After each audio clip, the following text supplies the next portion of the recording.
ጤና ይስጥልኝ የአዲስ ጆርናል ዩቲዩብ ቻናል ተከታዮቻችን፣ ለዛሬ አንድ ጽሑፍ ይዘንላችሁ መጥተናል። ላይክ፣ ሰብስክራይብ፣ ሼር በማድረግ ሀሳባችሁን ደግሞ ኮሜንት ላይ በማስፈር አብራችሁን ሁኑ።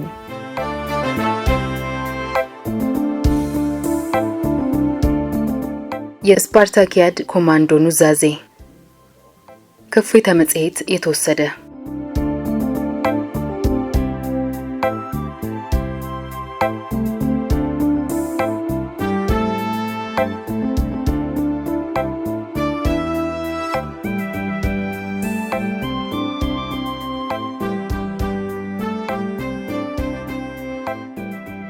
ቀጠን ያለ መለሎ ወጣት ነው።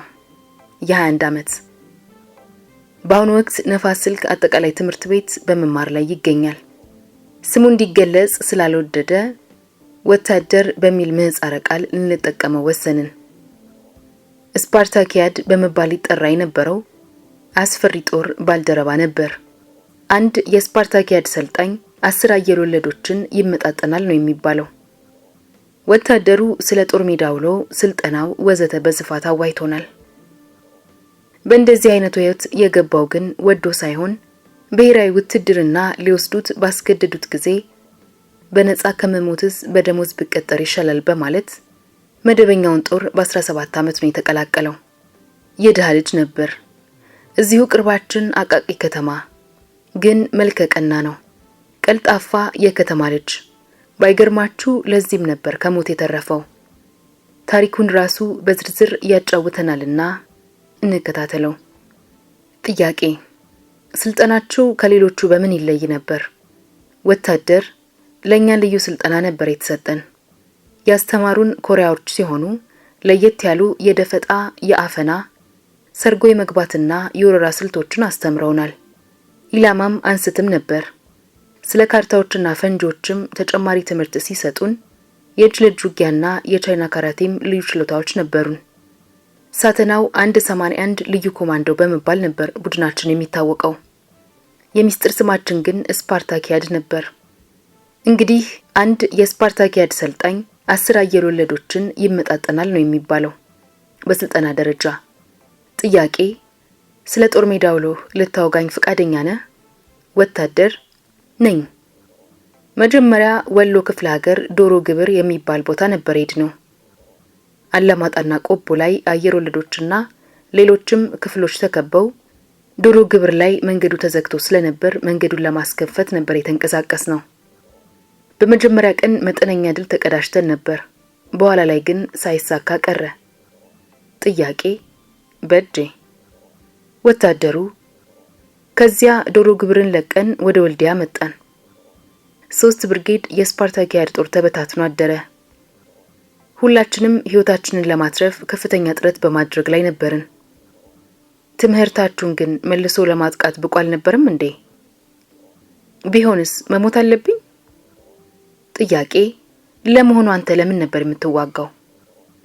ወታደር አንዴ ስለገባውና መውጫ ስለሌለኝ ነበር የምዋጋው። ስብሰባዎች ላይ ግን አዛዣችን ለሀገር አንድነት ነው የምትዋደቁት ብሎ ነግሮናል። ማምለጫ መንገድ ብታገኝ ትወጣ ነበር ማለት ነው? ምን ጥያቄ አለው? ለማን ብዬ ሞታለሁ? ትክክለኛ ባልሆነ ጦርነት መሞት አልፈልግም። ይኸው አሁንም ጦርነቱ አልቋል። አለመሞቴን ፈልገዋለሁ። ምኑ ነው ትክክል ያልሆነው? ጦርነቱ ላይ የሚሞተው እኮ ዘመድ አልባው ነው። ሁሌ የሚሞተው ገጠሬው ነው። እኔ እንኳንም ገጠሬ አልሆንኩ እያልኩኝ እደሰት ነበር። ዘመድ ባይኖራቸውም የሚያማምሩና ትንሽ ቀልጣፋ ልጆች እየተመረጡ ባጭሩ እንዳይቀጩ ይባልና ወደ ኋላ ይቀራሉ። ሌላው ግንባር ይገባል። አድሎ በጣም ነበር የሚያስፈራው። እኔም ታዲያ ከዚህ ከታደሉት አንዱ ነበርኩ። ጥያቄ፣ የሚያማምሩ ስትል በመልካቸው ነው? ወታደር አዎ። አማርኛ በደንብ የማይችሉትና ተለቅ ያሉት የገጠር ሰዎች ወደ ግንባር ይላካሉ። ጥያቄ፣ ለምን ይመስላል የተደረገው? ወታደር እንግዲህ የራሳቸው አሰራር ነው። ወሎ ላይ ብቻ ነው የተዋጋኸው? አይደለም፣ ኤርትራ ነው ብዙውን ጊዜ ያሳለፍኩት። ከወሎ ቀጥታ ምጽዋ አካባቢ ማይሃባር ወደሚባል ቦታ ነበር የተወሰድነው። እዚያ ስንደርስ የኩር መከላከያ ተሰብሮ ነበር። መሬትም አየሩም የመቃብር ስፍራ ነበር የሚመስለው። ማለቴ ለምሳሌ ወሎ ሰራዊቱ ቢበተን ቤትም ዞረ ሀገር ትገባለህ። ኤርትራ ግን አለቀልህ። ለእርድ የቀረብን በሬዎች ነበርን። በዚህ ላይ ዛፎች የሉም። በጦርነቱ አልቀዋል።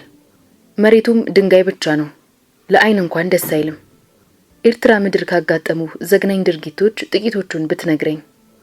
ከሁሉም እንኳን የማይረሳኝ በ1982 ዓ.ም ከሐማሴንና ከሰራይ አውራጃዎች የተመለመሉት ህዝባዊ ሰራዊት አባላት ጉዳይ ነው። ተመልምለውና ሰልጥነው ካበቁ በኋላ በምጽዋ መስመር ጊንዳ በሚባል ቦታ መከላከያ ይዘው እንዲቀመጡ ተደረገ። ከዚያ ምጽዋን ለመያዝ ውጊያውን እነሱ እንዲከፍቱ ታዘዘ። ለምንድን ነው እነሱ ይክፈቱ የተባለው? ኤርትራውያን ስለሆኑ ነው። እሾህን በሾህ ነው ይሉ ነበር አዛዣችን። እነሱ ካለቁ በኋላ እኛ እንድንገባ ነበር የታሰበው። እንደታሰበውም ውጊያ ገብተው ብዙ ተዋጉ፣ ተጎዱ። እቅዱ ግን አልተሳካም። እነሱም ቢሆን አርፈው አልተቀመጡም። አንዋጋም ብለው አመጹ። 2 ብርጌድ ነበሩና መሳሪያቸውን እንደያዙ ቅሬታችንን ለጀነራል ሁሴን እንገልጻለን ብለው መከላከያ ወረዳቸውን ለቀው ጉዞ ወደ አስመራ ጀመሩ። ይሄ ሁናቴ በመገናኛ ሬዲዮ ለጀነራሉ ተነገራቸው። እኔ ያኔ የ181 አንደኛ ብርጌድ ተወርዋሪ ክፍል መገናኛ ሰራተኛ ነበርኩ። ጀነራል ሁሴንም ለኛ ብርጌድ ትዕዛዝ አስተላለፉ። በሚመጡበት መስመር ደፈጣ ይዛችሁ የተማራችሁትን ታሳይናላችሁ የሚል። በተባለው ቦታ ደፈጣ ያዝን። እንደደረሱ እንዲቆሙ ተደረገና ትጥቃችሁን ፍቱ ተባሉ። እነሱ ግን ጀነራል ሁሴን መጥቶ ካላነጋገረን አንፈታም አሉ። ይሄን ጊዜ የሰራይ አውራጃ አስተዳዳሪ ትዕዛዝ ሰጠን። ጨረስናቸው። ምን ያህል ናቸው? 2 ብርጌድ ማለቴ 2000 ያህል ነበሩ። በሙሉ አለቁ? ያለቀው እንኳን 1700 ነው። የቀረውም ግን ቁስለኛ ሆነ። አንተም ተኩሰሃል? እኔ መገናኛ ስለነበርኩ አልተኮስኩም።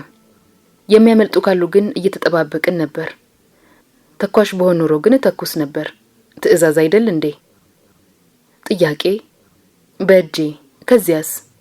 ወታደር ከሞት የተረፉት ተሰበሰቡና ከሬሳው ላይ ብር ካገኛችሁ ሰዱ ተባልን። ተሻምተን ኪስ መበርበር ጀመርን።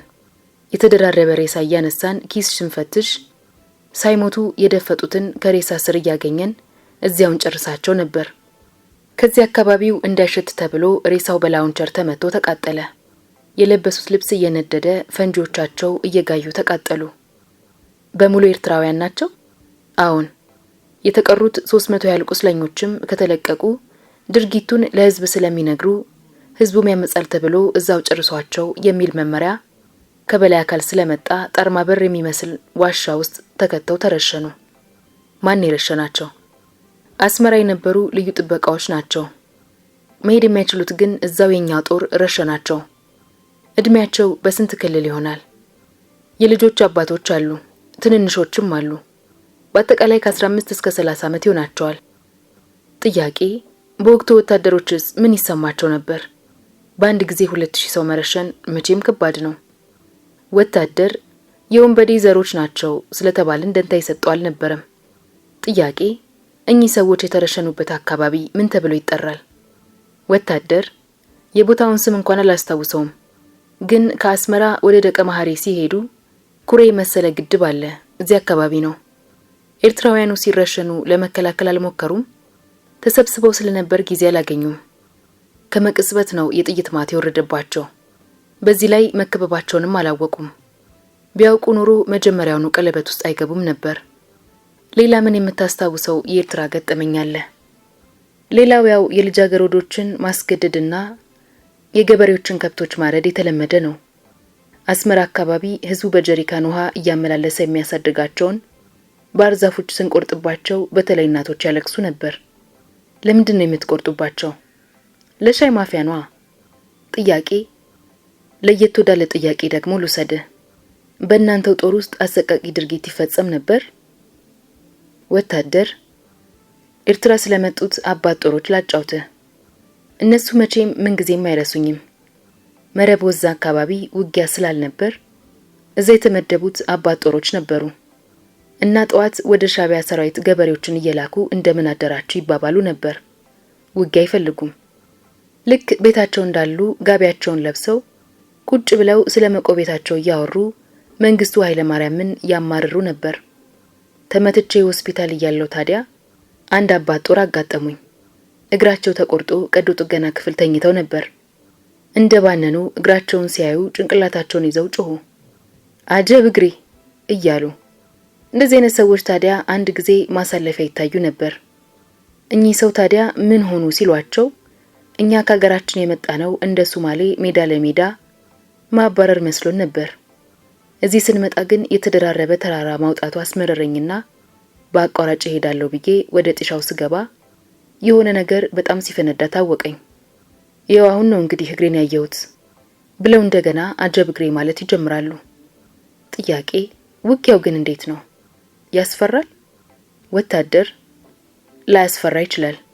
ሆኖም ያሰቅቃል። መሰቃየቱ፣ መሸማቀቁ፣ የአእምሮ ረፍት ማጣቱ ከፍርሃት በላይ ነው። ለምሳሌ ታንክ ሲተኩስ ድምፁም ምቱም ኃይለኛ ነው። ገንጥሎ ይጥላል። ምሽግ ያፈርሳል። ሞርታር ደግሞ ከታንክ ትብሳለች። ወደ ላይ ወጥታ ከላይ ተምዘግዝጋ የተደበቅንበትን ጉድጓድ ውስጥ ስለምትገባ በጣም እንጠላት ነበር። እንዲያውም ጦሩ ሞርታር እኛም እንዳንተኩስባቸው እነሱም እንዳይተኩስብን ስምምነት ቢደረግ ጥሩ ነበር እያለ ይጸልይ ነበር። ጥያቄ፣ አንዳንዴ ሻዕቢያ ጉች ጉች ያለ ጡት አንድ ቀን ሳላይ እንደው በሜዳ ላይ መቅረቴ ነው ወይ እያለ ሲዘፍን ወታደሩ ይከዳ ነበር የሚባለው እውነት ነው? ወታደር እዚህ ጋር ከት ብሎ ስቆ እውነት ነው። አብዛኛው በልጅነቱ ነው የተቀጠረው ወይም በልጅነቱ ነው የታፈሰው። እንዲያውም መክዳት ብቻ ሳይሆን ስቅስቅ ብለው እያለቀሱ ራሳቸውን የሚገድሉ ብዙ ናቸው። ሕይወት ሳናውቅ ፍቅር ሳናውቅ ኤርትራ በረሃ ላይ ቀረን ብለው ይማረራሉ። ደርግስ አይቀሰቅስም እንዴ? ይቀሰቅሳል። ግን የሻዕቢያ ወታደሮች አይከዱም። ቅስቀሳውም እጃችሁ ለመንግስት ብትሰጡ በሰላም ታርፋላችሁ፣ ካልሆነ በአየር ትደበደባላችሁ የሚል ነበር። በዚህ ላይ እነሱ የሚዋጉት ታፍሰውና ተገደው አይደለም። እኛ ከብታቸውን ስንዘርፍባቸው በእኛ ተማረው ወደ በረሃ የገቡት እንኳን ቢቆጠሩ ብዙ ብርጌድ ይሆናሉ። ጥያቄ፣ አዛዦች የጦሩን ገንዘብ ይዘርፋሉ የሚባለውስ? ወታደር ይህም እውነት ነው። እንዲያውም ገንዘብ ሲያስፈልጋቸው ጦሩ ውጊያ እንዲገባ ያደርጋሉ። የተወሰነው ኃይል ሲሞትላቸው ለ2 ለ3 ወር የማሾቹን ደሞዝ እዚያው ያስቀራሉ። ወታደሮች ለቤተሰቦቻቸው የሚያደርጉትን ተቆራጭም ብዙ ጊዜ አዛዦች እዚያው ነው የሚያስቀሩት። ታዲያ ከቤተሰብ የሚመጣላቸውን ደብዳቤ ወታደሮቹ እያዩ የላክነው ገንዘብ አልደረሰልንም ብለው ሲያመለክቱ ምድር ጦር ጠይቆ የሚል መልስ ይሰጣቸዋል። ግን እንኳን ምድር ጦር ክፍለ ጦር ሄዶ መጠየቅ አይቻልም። ስለዚህ ጦሩ አንጀቱ እያረረ ለአዛዡ ተቆራጭ እየከፈለ ይኖራል። ስኳር፣ ዱቄት ሳይቀር ይዘረፋል። ብዙ ጉድ አለ። ጥያቄ፣ እስኪ መጨረሻውን ቀን ውላችሁን ደግሞ አጫውተኝ። ወታደር ግንቦት 13 ቀን መንግስቱ ሸሸ ሲባል ተበተንን። ከደቀ መሐር ወደ ሱዳን የሚወስደውን መንገድ ይዘን ነበር የምንሄደው። ህዝቡ በየመንገዱ ያጉዘን ነበር። ውጡልን እናንተ አረመኔዎች፣ እስከ ዛሬ አሰቃይታችሁናል፣ ይብቃችሁ እያሉ ጮሁ ነበር። አቀርቅረን ወጣን። የደበደብናቸውና የዘረፍናቸው እንዳያዩን ግን እንጠነቀቅ ነበር። በግምት 80 ሺህ ያህል እንሆናለን። እየተከተለተልን ጉዞ የጀመርነው ሰራዊት። በረሃው፣ ረሃቡ፣ ውሃ ጥሙ የጀመረን ግን ከ3 ቀን ጉዞ በኋላ ነው። መሳሪያችንን ጣልን። ከጥቂት ቀናት ጉዞ በኋላ መንገድ ላይ ሻዕቢያዎች ሲያገኙን ወደ አቆርዳት የሚያደርሰን ሰው ሰጡን። ወደ ሱዳን ስንጓዝ መንገድ ላይ የሚወድቀው ሰው ብዙ ነበር። የሚወድቁት ብዙ ጊዜ መንግስቱን ይረግማሉ። አባቶች በተለይ መንግስቱ ኃይለ ማርያም ለዚህ ያበቃህን ጥቁር ውሻ ውልድ እያሉ ራሳቸው ላይ አሸዋ ይደፋሉ። በዚያው ይሞታሉ። ለልጆቼ ብለው የተሸከሙትን ልብስ አይጥሉ የሚወድቁም አሉ። በአራተኛው ቀን ሻዕቢያዎች በግመል ጭነው ዱቄት አመጡልን። ውሃ ያለበት ቦታ እየመሩ ሊጥ እያቦካንና ድንጋይ ላይ በእሳት እየጠበስን ነፍሳችንን ለማዳን ያህል እንበላ ነበር። አንድ ቦታ ግን የተለየ ሁኔታ አጋጠመን። ሻዕቢያዎች አስቆመውን ገንዘባችንና ንብረታችንን በሙሉ ወሰዱብን። አቆርዳት ላይ ደግሞ ሌላ አዛዣቸው ሲጋራ ከፈለጋችሁ ገንዘብ አምጡና ይገዛላችኋል አለን። ተዘርፈናል የለንም አልነው። በዚህ ጊዜ እዚህ ቆዩ ብለው የዘረፉንን ግለሰቦች ይዘው አመጣቸውና የተገኘው እንዲመለስልን ተደርጎ የዘረፏችሁ ግለሰቦች ናቸው፣ ድርጅታችን አይደለም በማለት አስረድተው አሰናበቱን። ግን ማን ያኔ ስለ ንብረት ያስባል? አለመሞቱ ራሱ ትልቅ እድል ነበር። ሬሳው በየመንገዱ ቁጥር ስፍር አልነበረውም። ተስፋ የቆረጡ ወታደሮች ቦምብ ሲያገኙ እንቃመስ በማለት በመሃላቸው እያፈነዱ ይሞቱ ነበር። ባሬንቱ ላይ ህዝቡ ትንሽ ረዳን። ሻቢያም መኪና አዘጋጅቶ ጠበቀን። የደከሙትን እየመረጡ ሱዳን ድረስ በማድረስ ይረዱን ነበር። ሱዳን እንደደረስንም ብዙ ወታደሮች በበሽታ አለቁ። በግሬደር እየተቆፈረ ሬሳው በትራክተር ነበር የሚገለበጠው። በቀን በትንሹ 100 ሰው ያህል ይሞት ነበር። የሚገርመው ግን ሰው ሞቶ አያልቅም። ጥያቄ፣ እንግዲህ በዚህ አጭር ዕድሜ ብዙ ሰው ሲሞት አይተሃል። ታዲያ አሁን እዚህ በሰላም አንድ ሰው ሞተ ተብሎ እየተረገደለት በሺህ ሰዎች ሲቀበር ምን ይሰማሃል? ወታደር፣ በአንድ በኩል ለሞት ደንታ ባይኖረኝም ያን ከዚህ ማነጻጸር ደግሞ አይቻልም። እዚያ ሞት ርካሽ ነው፣ እዚህ ሰው ብርቅ ነው። ስለዚህ እዚህ የማውቀው ሰው ሲሞት ምንም ቢሆን ሰው ነኝና ሰዎች የሚያዝኑትን ያህል አዝናለሁ። ለመሆኑ ጦርነት ምን ይመስላል ተብለህ ብትጠየቅ ምን ትመልሳለህ? ወታደር፣ ለሰው ልጅ ጦርነት እጅግ መጥፎ ነው። ምን ቃል አለው? አንተ ውሃ ጠምቶ ያውቃል? የሰው ሬሳ የወደቀበት ኩሬ ስናገኝ ተስገብግበን ነበር የምንጠጣው። የውሃውን ጥም እንዴት በቃላት ልንገርህ? ለኔ አይቻለኝም። ጥያቄ፣ አሁን ምን ይሰማሃል? ወታደር፣ የራሴን በር ከፍቼ ስወጣ ሳይቀር እደሰታለሁ። የፈለኩትን ልብስ ለብሳለሁ። በሰላም የመተኛት ናፍቆት እንኳን እስካሁን አልወጣልኝም። አየህ፣ ማታ ተኝቼ ጧት በሰላም እንደምነሳ እርግጠኛ መሆኔ ለራሴው ይደንቀኛል። ለዛሬ አበቃን።